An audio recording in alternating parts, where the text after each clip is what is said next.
Le ketchup maison. Vous savez ce qu'il y a vraiment dans votre ketchup du commerce? Colorant, conservateur, sirop de glucose. Aujourd'hui, je vous montre comment faire votre propre ketchup plus sain, plus savoureux et avec des ingrédients simples que vous avez déjà dans votre cuisine.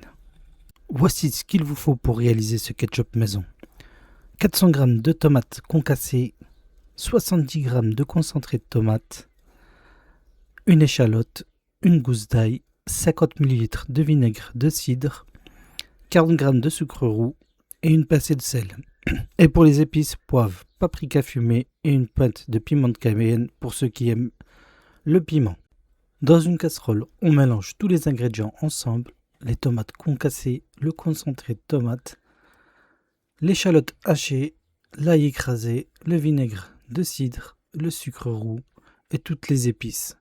Pas de technique compliquée, tout dans la casserole et on mélange bien, la magie va opérer à la cuisson.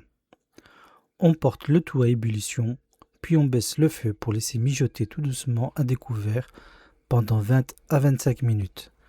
Et là, c'est important, remuer régulièrement pour que le fond n'accroche pas. Vous allez voir la préparation se concentrer, les arômes vont se développer et ça va sentir super bon dans votre cuisine. Puis on retire du feu et on mixe longuement à l'aide d'un mixeur plongeant. Longuement, c'est le mot-clé. On veut une texture parfaitement lisse et brillante, exactement comme le ketchup du commerce, mais 100 fois meilleur.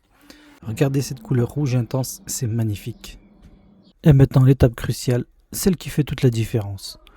On remet le ketchup mixé sur un feu très doux et on laisse réduire encore 10 à 15 minutes en remuant constamment.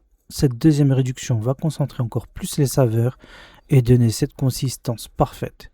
Ni trop liquide, ni trop épaisse. Patience et ça vaut vraiment le coup. Et maintenant la dernière étape, la mise en pot.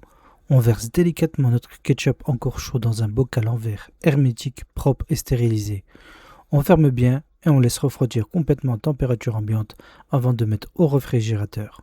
La patience est récompensée. Plus il refroidit, plus la texture se raffermit et les saveurs se concentrent encore davantage. Et voilà, votre ketchup maison est prêt, brillant, savoureux, sans conservateur et tellement meilleur que celui du supermarché. Dégustez-le avec de bonnes frites maison, glissez-le dans vos sandwichs, vos burgers ou vos hot dogs, ou juste à la cuire tellement c'est bon.